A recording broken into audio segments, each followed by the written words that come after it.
Y ahora viene el momento del análisis de lo que dejó, lo peor, lo mejor, este principio de cierre de listas a nivel país, lo que va a ser las primarias del 11 de agosto y también en octubre las generales. Nos acompañan Gustavo González, consultor político. Gustavo, buenas noches, Hola, gracias por estar.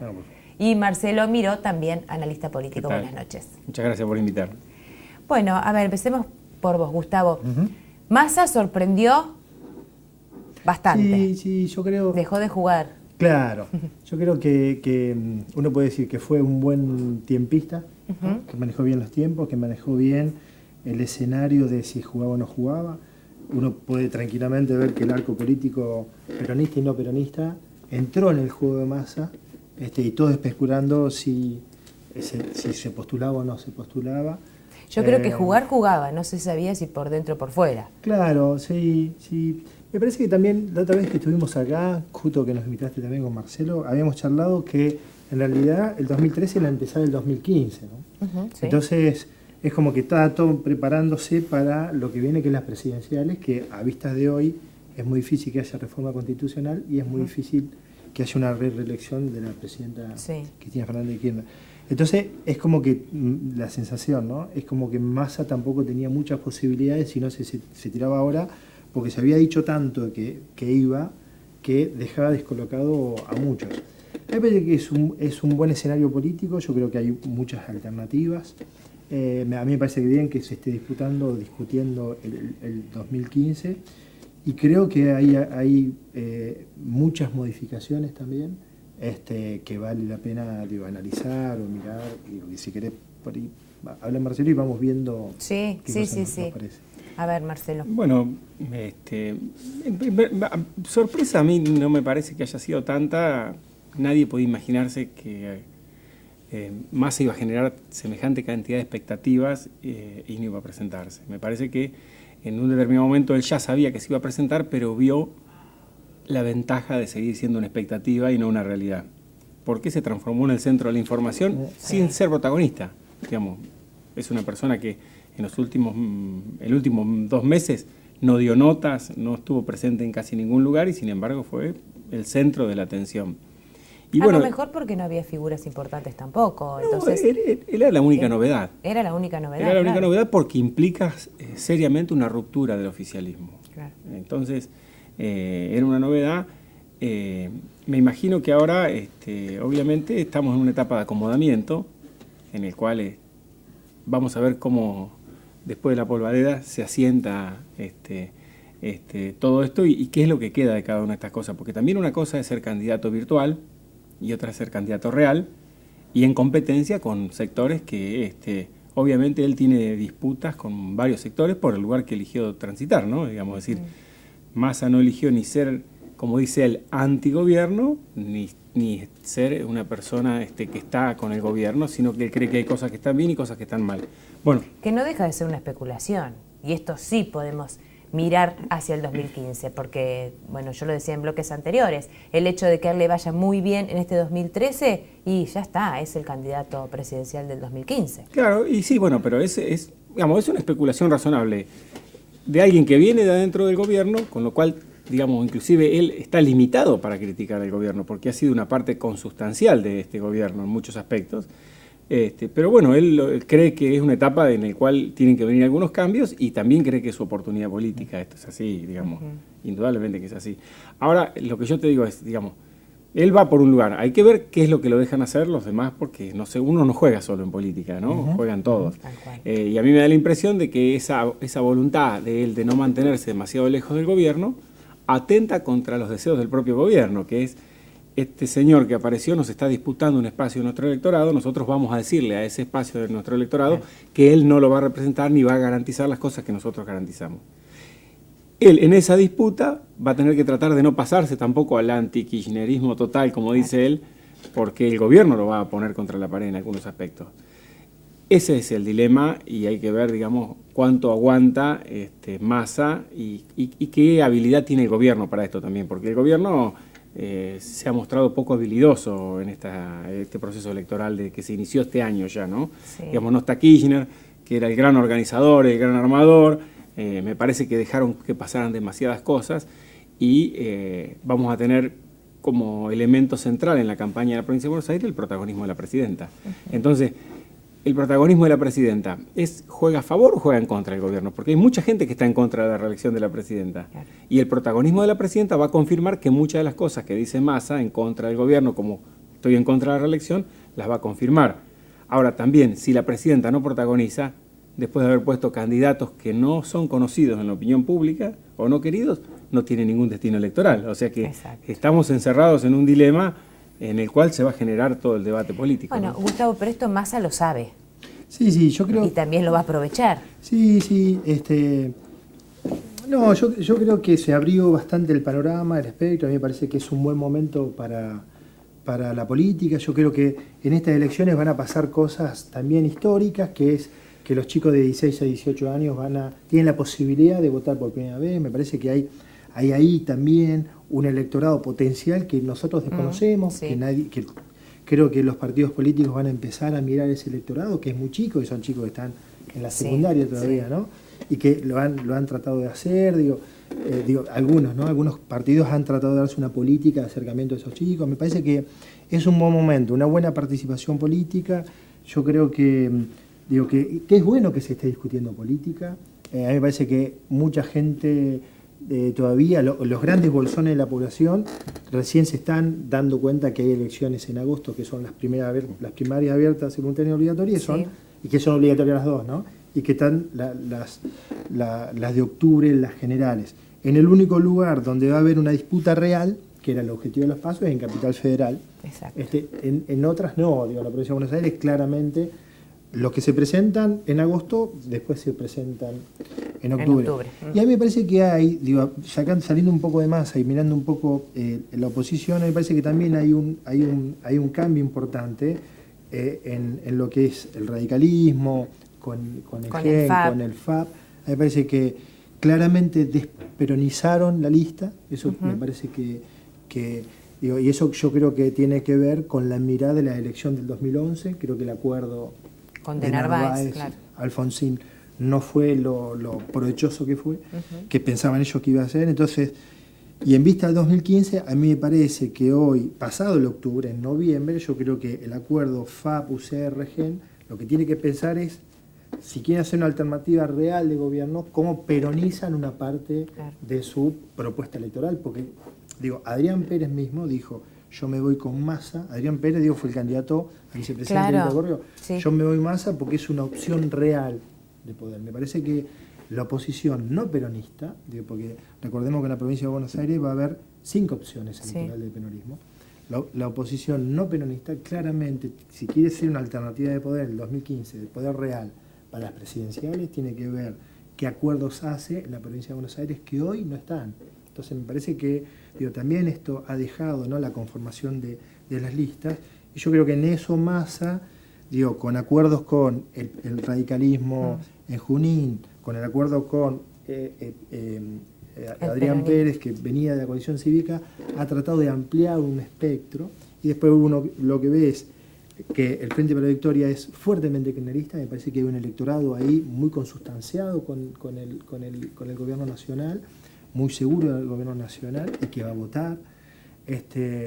Después yo creo que Massa va a tener un nivel de voto, y me parece que de Narváez y el radicalismo van a terminar disputándose el tercer o cuarto lugar. Me parece que hoy sería el panorama ese de agosto / octubre. Claro. Marcelo, hablemos un poquito de Scioli, porque desconcierta. A lo mejor si el gobernador hace 30, 40 días se hubiese manifestado de otra manera, no hubiese tenido semejante castigo como tuvo de ningún integrante, porque la verdad, ningún integrante que esté Arrieta en el lugar 15 es prácticamente afuera de la lista, es insignificante. Sí, yo creo que, el gobernador sufre las consecuencias de su propia política, Él se quedó sin opciones, porque no construye política, él solo construye imagen. Entonces construye su imagen y a partir de ahí hace construcciones de poder. Pero bueno, la imagen no alcanza muchas veces y la imagen solo tiene sentido si la traslado en una lista y en una candidatura. Claro. Ahí materializo lo que construye en la opinión pública. Si no puedo hacer eso, no tengo ninguna posibilidad. Pero tampoco tengo ningún valor para los demás. ¿Por qué? Porque para Massa el valor de Scioli era o viene Scioli o viene la mujer de Scioli, que dice Scioli en la boleta, y para el gobierno nacional Scioli tenía valor y podría llegar a haber tenido candidatos si iba primero en la lista, como le ofrecieron. Ahora, él no quiere ir primero en la lista, no quiere romper porque también no va a ir segundo de Massa con sus aspiraciones, era como rendirse ante una situación que para él, digamos, no cabía. Él piensa ser presidente, digamos, el sueño de Scioli es ser presidente. Entonces, él construyó este camino sin salida y, bueno, ahí está pagando las consecuencias, ¿no? Un gobernador extremadamente debilitado, con un entorno kirchnerista que todos los días lo quiere echar, no lo quiere, digamos, no lo quieren el gobierno, no lo quieren. Él puede hacer todos los esfuerzos que quieran, pero no lo van a querer. Él solo aspira a que lo necesiten. Sobre el final del 2015, digamos, que el kirchnerismo no tenga ningún candidato y lo necesite. Esa es su aspiración. Pero hoy se ve complicada con la aparición de Massa. Y por supuesto, se ve complicada con la aparición de Massa y yo preveo que va a tener muchas dificultades si el kirchnerismo llega a ser una elección más o menos, digamos, es más, creo que va a tener una situación complicada si el kirchnerismo le va bien y si el kirchnerismo le va mal. Digamos, van a necesitar su gobierno en las dos circunstancias. Yo no lo veo bien, digamos, no creo que él haya ganado mucho tiempo con esto. Me parece a mí que no, que él se encerró en una situación en la cual, digamos, se quedó sin variantes para jugar y el gobierno decidió no premiarlo porque no lo ve como una persona confiable. Claro. Y bueno, ahí está, en una situación de extremada debilidad en el gobierno. ¿Ustedes ya están manejando algún resultado de encuestas? No, esto es muy bueno, pero igual es un trabajo que se viene haciendo hace bastante. No, digamos, las proyecciones con la hipótesis de quiénes podían ser candidatos están. Ahora hay que esperar qué es lo que pasa cuando están realmente materializadas las candidaturas y se empieza a poner esto en juego. Y me parece a mí que inclusive yo no recomendaría a nadie hacer una encuesta ahora, ya. Digamos, me tomaría unos días hasta que se asiente todo este que todavía está que hubo esta semanita, ¿no? En esta semana puede haber todavía cómo se consume, digamos, cómo consume la opinión pública todos los mensajes que generó la instalación de Massa, ¿no? Claro. Los que dijo el gobierno, los que dijo el propio Massa, los que dijo la oposición no peronista, como decía él, digamos, el acuerdo del FAP y el radicalismo, digamos, todos hablaron de Massa y hay que ver, digamos, en este sentido, cuando pasemos la zaranda, qué es lo que quedó. Sí. Yo creo que lo mejor que le está pasando a Massa ahora es que los otros candidatos hablan de Massa, ¿no? Y eso también es raro, ¿no? Porque por ahí uno lo que le podría decir el mejor consejo que le podría decir a un candidato es, vos tenés que hablar de vos. Claro. Porque si no, todos están hablando de Massa, criticándolo o no criticándolo. Claro. Le estamos dando notoriedad, claro. Claro, es levantándolo a Massa porque termina siendo el centro de la escena. Yo creo que los próximos días, de acá a 15 días, van a empezar a trabajar cada candidato en su discurso y en cómo van a transitar las campañas, por lo menos la de agosto, que claro. También lo que vale decir es que en las primarias de agosto no es poca cosa, porque aquel candidato que saca pocos votos en agosto, esa es como una proyección. Entonces, la gente que busca un voto anti-K, lo que va a ver es agosto, y la gente que busca un voto K, también lo que va a ver es agosto. La gente que busca un voto no peronista, entonces la primera pelea, el primer tramo es muy importante, que es la de agosto. Entonces, me parece que están tardando mucho en establecer un discurso, en consolidarlo, algo que decía Marcelo. Más o menos todos sabían que Massa se iba a tirar. Entonces también a uno lo sorprende es que lo agarre desprevenido sin un discurso articulado, ¿no? Claro. Ahora, ¿la gente sabe lo que va a votar? La gente sabe lo que va a votar, digamos. A lo mejor no tiene un detalle muy preciso sobre que institucionalmente, digamos, no tiene un instructivo claramente de cuáles son las categorías que están en juego y cuál es lo que va a votar. Pero sí creo que la gente tiene claro, digamos, qué es lo que está pasando en el país y qué quiere para uno y obviamente eso va dibujando las fuerzas políticas que están en juego, ¿no? Esto está clarísimo. Digamos, yo no veo que la opinión pública no sepa en lo que está en juego. Al contrario, yo siempre tiendo a confiar en que la opinión pública es racional. Lo que sí sucede muchas veces es que las opciones que tienen no le permiten expresar toda la racionalidad posible, ¿no? Porque, claro digamos, muchas veces, o por las propias polarizaciones, o por situaciones que se dan de que los propios partidos políticos no tienen internas transparentes, o no hay un proceso de elección mucho más claro, nos vamos enfocando en los candidatos que hay, y entre las opciones que hay, bueno, la gente tiene que elegir entre las opciones que hay, que no expresan todo lo que uno quisiera. Pero yo creo que la gente siempre toma decisiones racionales. Sí, yo creo que la gente también, digo, porque nosotros somos un público muy politizado, ¿no?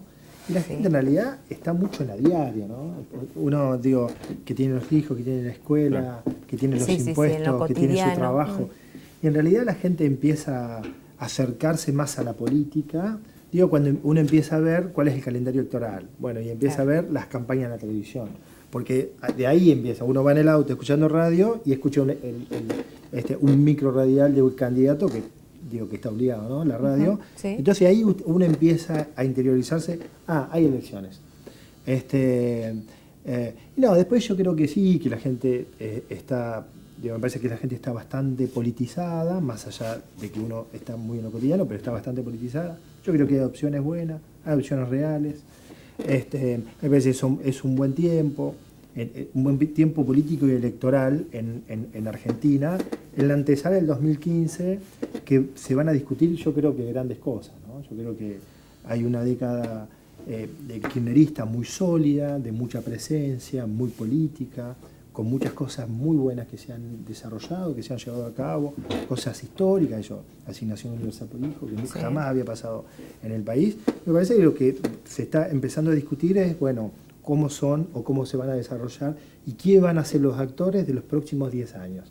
Si va a ser un kirchnerismo, un pan-kirchnerismo, un anti-kirchnerismo, un neo-kirchnerismo, un peronismo, un antiperonismo. Hoy por hoy, a mí me parece que el próximo, como están dadas las cosas, a mí me parece que el próximo presidente del 2015 claramente es peronista, como están dadas los juegos. Entonces, por eso yo digo, si la oposición no peronista no comienza a pensar en el 2015 y a articular con alguien del peronismo, claramente queda quien fuera. Suceda, claro, a la presidenta actual, si no hay reelección, es un peronista. ¿Y los heridos que quedaron en el camino representan algún tipo de peligro? Hay muchos. Bueno, los heridos en política siempre representan un peligro, sobre todo después de que salimos de la época florentina, digamos, de Maquiavelo, porque cuando Maquiavelo decía que había que matar a un enemigo, los mataban en serio. En cambio acá matar a un enemigo es dejarlo fuera de la lista, con lo cual es un enemigo que sigue vivo para la próxima vez. Digamos, tiene otro concepto de la idea de matar a alguien en política, ¿no?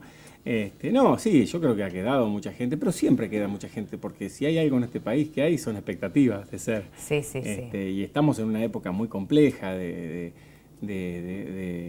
la vida social, donde el espectáculo, el vedetismo, las ganas de figurar están al tope de la historia del universo. Entonces está lleno de gente que quiere ser famosa, que quiere protagonizar cosas, de que quiere ir a la televisión. Entonces nosotros vimos que se llenaron de expectativas y de hecho tendríamos que observar, recién estábamos hablando con el profesor González acá afuera, exactamente eso. Hay muchísimas más listas que las pasos anteriores. Abajo. Sí. Abajo, en las candidaturas a concejales, en legislativas, y todo eso hay muchísimas más listas. Lo cual habla de que deseo de participar hay. No es fácil participar acá porque las conducciones te alinean para abajo y tratan de disciplinar a todo el mundo, pero hay vocación. ¿Cuántas listas de concejales tenemos en La Plata? Muchísimas. Sí. Inclusive de una misma fuerza política, ¿no? Sí. Y ese es otro debate que se viene, porque en La Plata hay una especie de liderazgo vacante en la ciudad. Sí. Liderazgo vacante después de la inundación. No sabemos si Bruera lo va a retomar, pero en realidad, o lo va a retomar otro, pero digamos, esta aparición de una cantidad importante de listas a concejales en la ciudad nos habla de eso, de que hay una oportunidad en La Plata y hay mucha gente que no está representada y bueno, el intendente después de la catástrofe que implicaron las inundaciones tiene que revalidar sus títulos de nuevo. Sí. Bueno, pero el apoyo de la presidenta la tiene del momento que lo dejó armar su propia lista. Sí. Que está bien, a lo mejor el apoyo de la presidenta no garantiza nada. No, pero bueno, estar dentro... digamos, acá el tema es el apoyo de la gente. Sí, está bien, pero digo, el armado de lista es importante. Sí, yo creo que sí. Igual yo entiendo que el apoyo de la presidenta, così, como dicen los italianos, ¿no? Porque hay otra lista del oficialismo que está mucho más cerca de la presidenta, y el haber habilitado esa otra lista del oficialismo en la Ciudad de La Plata, no para las PASO, sino para la general, sí. Entiendo que el gobierno nacional quiere proyectar a alguna otra persona o alguna otra alternativa si Bruera no puede recomponer su relación con la opinión pública de la ciudad, ¿no? ¿Cómo ven el panorama? Vamos a hablar agosto. Ustedes dijeron hay que esperar que bajen un poco, bueno, el polvo, el agua, no sé, pero bueno, que se aquiete. ¿Cómo lo ven? Una gran pregunta es, digo, en este momento, por ejemplo, en las listas del masismo tiene 6 intendentes. Sí. Algunos van a salir, otros van como suplentes, Sí. pero como un apoyo testimonial. Una gran pregunta es si va a haber más intendentes que se van a pasar al masismo. Yo creo que no, me parece que este era el momento, yo creo que eso sería después de octubre. Me parece que el gran interrogante para Massa es confirmar las expectativas establecidas en él. Y ahí hay que, justo lo habíamos charlado antes también, bueno, el tema del discurso es un tema clave, porque y saben, en esto los opositores sí, a Massa saben y lo están buscando ahí, porque es muy complejo, porque hoy la sociedad claramente hay gente que es muy kirchnerista y gente que es muy antikirchnerista. Después hay un grupo importante que no se debate entre estos polos, ¿no? Y Massa parece que está disputándose ese lugar, ¿no? Pero en ese lugar también hay muchos, porque a mí me parece que el discurso de Margarita Stolbizer, de un montón de gente... El propio de Narváez también, ¿no? Sí, no un discurso muy anti, ¿no? Es un discurso más moderado. Sí, Entonces, la pregunta es muy difícil establecer un eje discursivo y una campaña y que toda tu gente, todos tus candidatos salgan a establecer una campaña moderada. Entonces me parece que Massa va a tener problema en establecer un discurso. A mí me parece que lo de Narváez está claro, es ella o vos y yo estoy con vos, eso está clarísimo, de Narváez el antikirchnerismo. Yo no sé si la gente quiere esas cosas, la verdad. Y solo. Que y solo. Está complicado, sí, de Narváez, por eso a mí me parece que, hasta hace 15 días atrás, era primero de Narváez, disputándose la primero con Frente a la Victoria. Hoy está tercero / cuarto. Claro. Y me parece que vienen tiempos de mucha acción, de mucho trabajo, de mucha militancia. Yo creo que va a haber esto también, ¿no? Mucha militancia en la calle. Y eso es bueno. Que la gente salga a militar en la calle, me parece que es bueno. Bueno, pero porque también reciben información y están más al tanto de lo que va sucediendo día a día con esto, porque la política es así en realidad. Claro. Pero bueno, ¿y para vos, Marcelo? Mira, yo creo que la novedad es que vamos a tener una elección de 4 candidatos, lo cual, digamos, habla de que el que diga que no tiene con qué votar o no tiene opción, no es cierto, digamos. Hay 4 más candidatos. No se pueden poner. Más no se pueden poner en la cancha. 4 candidatos competitivos, digamos. 4 candidatos que no van a estar en el 10%, van a estar todos arriba de eso y van a estar todos en la discusión. Me parece que se vienen varias discusiones acá. Una va a ser el eje reelección sí, reelección no, que me parece a mí que el kirchnerismo es consciente de que la opinión pública no está para la reelección hoy, pero me da la impresión de que ellos necesitan esa discusión porque es la que más votos les aporta y les tiene más cerca del núcleo duro de que acompaña el gobierno hoy. Ese va a ser un debate, pero después va a haber otros debates que no son menos importantes y que creo que, si ustedes me preguntan, el gran éxito de Massa son los otros debates. Es decir, en este país hace 3 años que la culpa de todo lo que le pasa al país son las corporaciones y sobre todo las corporaciones mediáticas, y las corporaciones mediáticas y algunos grupos políticos que lo acompañan diciendo que acá el problema es que el autoritarismo y la falta de libertad y un montón de cosas que provoca el gobierno, y en el medio Massa, si lo observan, siempre hablando de seguridad, que es el problema que está en la agenda pública primero. Ese es el gran mérito de él. Hay que ver si lo logran desviar, si él se logra mantener en el centro, mantener en el centro y hablando de esos problemas y que te escuchen, porque digamos, cuando el sistema o el movimiento o el debate trata de ir para otro lado y muchas veces vos querés hablar de lo tuyo y no tenés espacio. Entonces, este va a ser el juego que vamos a tener en este proceso electoral, que va a ser entretenido y que, bueno, vamos a tener para divertirnos un poco, ¿no? Bueno, muchas gracias a los dos por venir. Bueno, gracias a vos. Nosotros nos vemos dentro de 7 días en un nuevo programa En la Mira. Gracias.